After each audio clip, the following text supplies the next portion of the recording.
Pria itu sama sekali tidak menyangka bahwa ia hanya pergi ke garis depan selama beberapa tahun, namun ketika kembali, kampung halamannya sudah benar-benar berubah dan tak lagi seperti dulu. Bukan hanya tak ada satupun keluarga yang menyambut kepulangannya, bahkan rumah tua yang dulu ia tinggali kini telah menjadi milik orang lain. We're farming this land now. Sesampainya di kota, ia mencari teman lama ayahnya untuk bertanya, dan barulah ia mengetahui bahwa kedua orang tuanya telah meninggal sejak 1 tahun yang lalu. Adiknya yang mewarisi rumah juga ditangkap karena melakukan pelanggaran hukum, sehingga rumah keluarga mereka disita dan dilelang. Pria itu pun kemudian datang ke penjara untuk menjenguk adiknya. Awalnya ia berniat menasihatinya dengan serius, namun begitu sang adik membuka mulut, semua kata-kata yang ingin ia ucapkan langsung tertelan kembali. You don't understand how hard it was with Mama sick. I had to get out.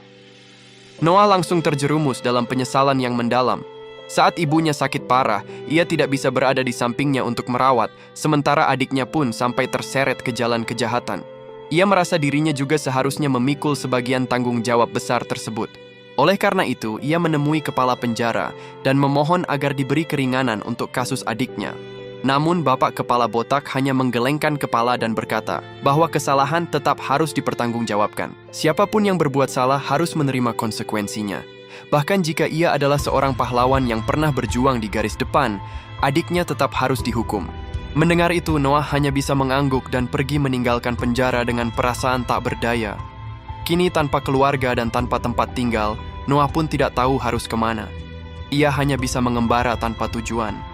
Saat lapar, ia menangkap ikan dari sungai untuk mengisi perutnya, dan saat lelah ia mendirikan kemah di tempat ia berada. Setelah berjalan kaki dari Sabang sampai Merauke, Noah pun perlahan-lahan mulai menyukai kehidupan yang bebas tanpa ikatan, karena perjalanan tanpa beban seperti itu tampaknya mampu meredakan trauma yang ia bawa dari medan perang. Namun pada suatu hari saat ia hendak memancing, seorang lelaki tua tiba-tiba muncul di sampingnya. Dari sikap Noah yang selalu waspada, lelaki tua itu menebak bahwa ia pasti pernah berada di medan perang. Ia juga mengatakan bahwa dirinya tahu sebuah tempat pemancingan liar yang bagus di tikungan sungai, lalu mengajak Noah pergi bersamanya. Selama memancing, keduanya pun mulai mengobrol, lalu lelaki tua itu memperkenalkan dirinya sebagai Hawk. Hawk berkata bahwa belum lama ini ia pernah melihat seseorang berjalan bersama Noah. Orang yang Hawk gambarkan ternyata adalah orang tua Noah. Namun bagi Noah, perkataan itu terdengar seperti omong kosong. Ia mengira lelaki tua itu mungkin memiliki penyakit aneh, karena bagaimana mungkin orang yang sudah meninggal bisa berjalan bersamanya? Namun Noah sama sekali tidak percaya pada hal-hal seperti hantu. Karena itu, ia tak ingin lagi menanggapi Hawk dan memilih mengemasi ikan-ikan hasil pancingannya. Meski ia begitu, ia tetap membagikan satu ikan kepada lelaki tua tersebut. Hoke pun kagum dengan kemampuan memancing Noah, lalu merekomendasikan sebuah tempat lain. Ia berkata bahwa beberapa ratus meter ke depan ada sebuah danau yang disebut penduduk setempat danau tanpa ikan, karena mereka percaya tidak ada ikan di dalamnya. Namun ia sendiri pernah memancing seekor ikan gurame raksasa di sana, tapi sayangnya ikan itu berhasil lolos. Jika Noah beruntung bisa menemukannya, ia berharap Noah bisa menyampaikan salam darinya. Noah pun berpikir sejenak, karena ia memang sedang mengembara tanpa tujuan, ia memutuskan untuk pergi melihat sendiri seberapa besar ikan tersebut. Ia pun berjalan mengikuti arah yang ditunjukkan Hoke, dan tak lama kemudian benar-benar menemukan sebuah danau. Saat tiba di tepi danau, ia perlahan-lahan memasukkan tangannya ke dalam air. Namun tak disangka, seekor ikan raksasa benar-benar meloncat keluar dari permukaan.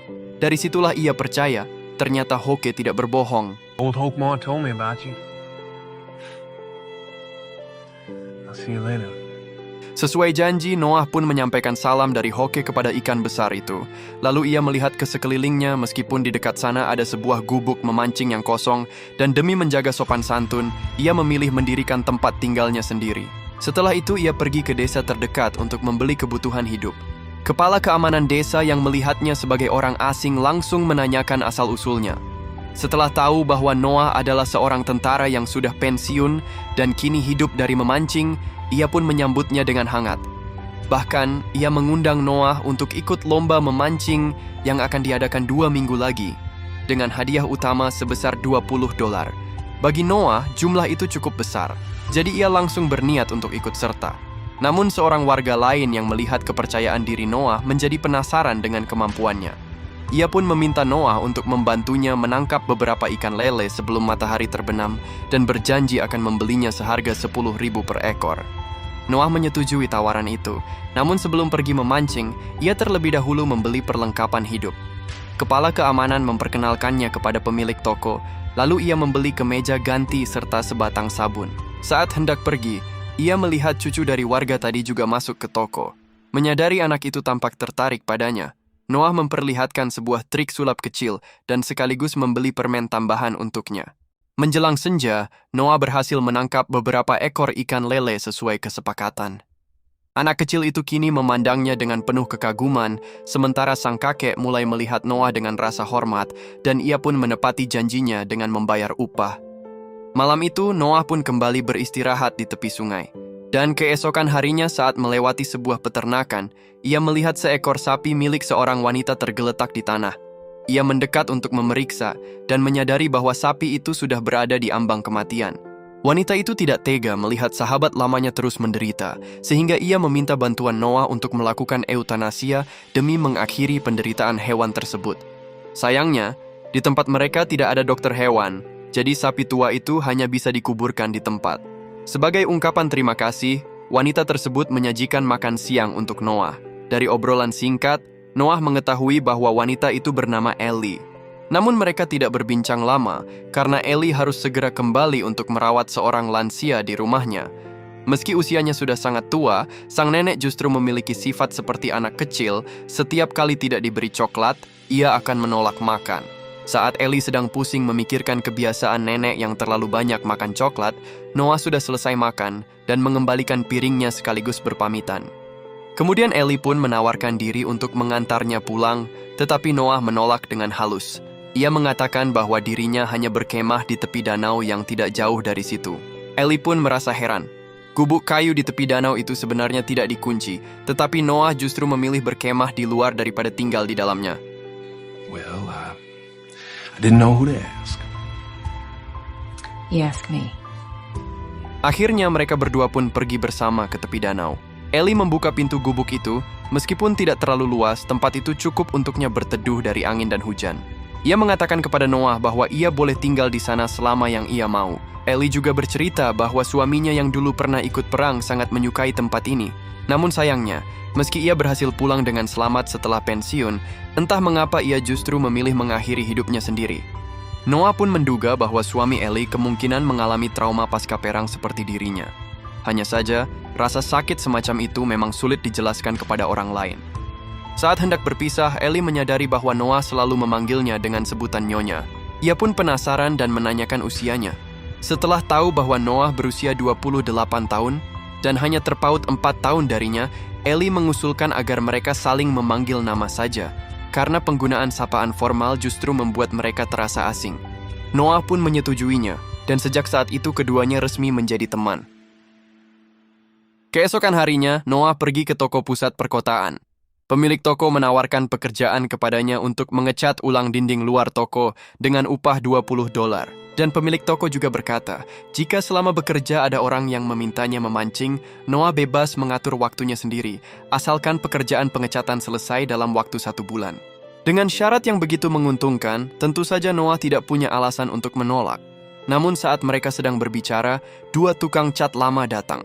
Karena mereka pemalas, pemilik toko sudah tidak ingin mempekerjakan mereka lagi. Keduanya pun langsung menatap Noah dengan kesal, mungkin karena merasa ia telah merebut pekerjaan mereka.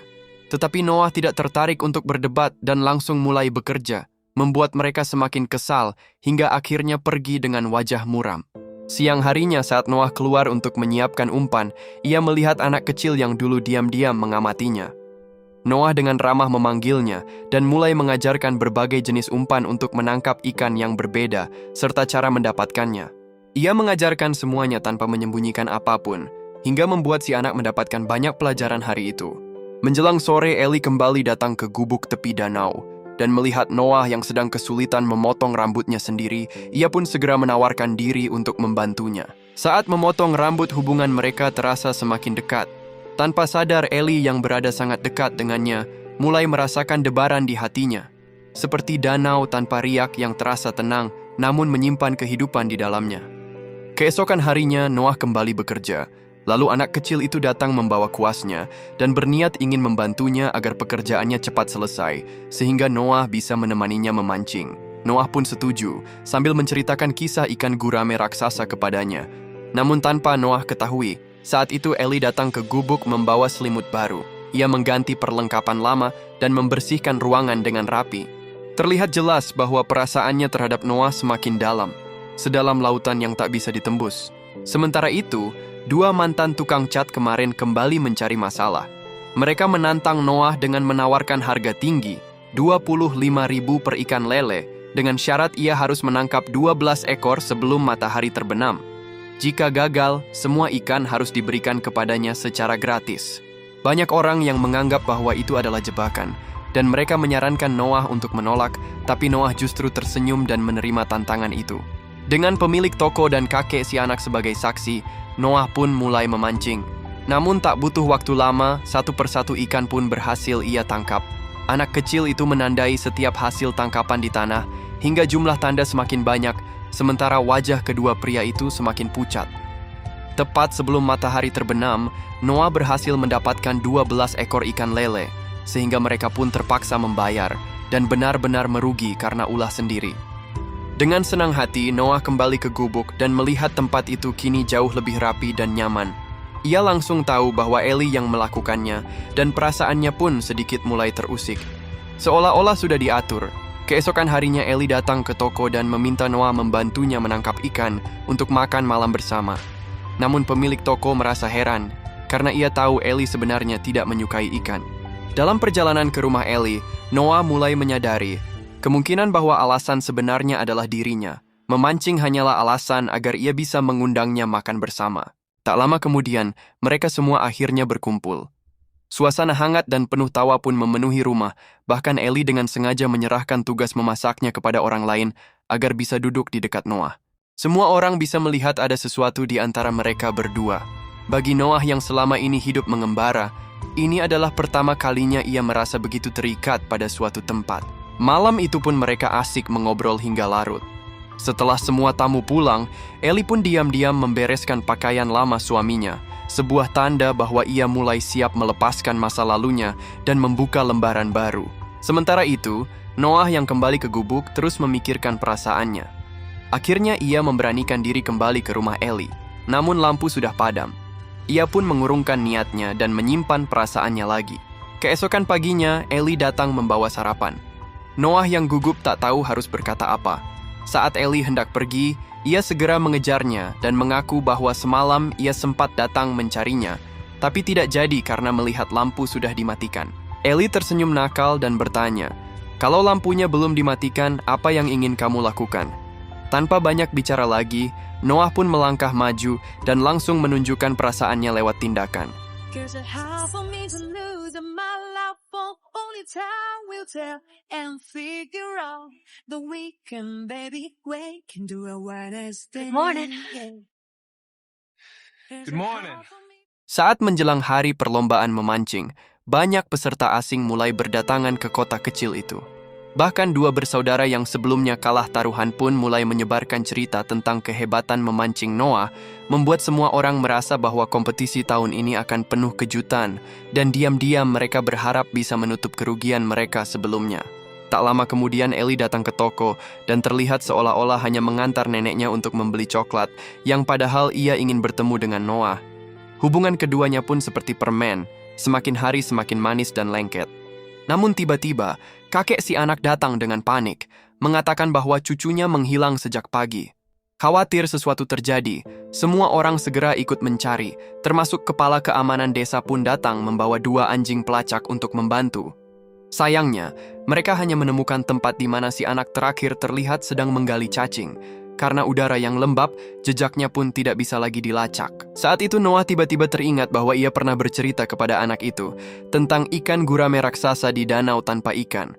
Ia pun segera berlari ke sana. Namun ketika ia menemukan joran milik si anak yang terjatuh, semuanya sudah terlambat.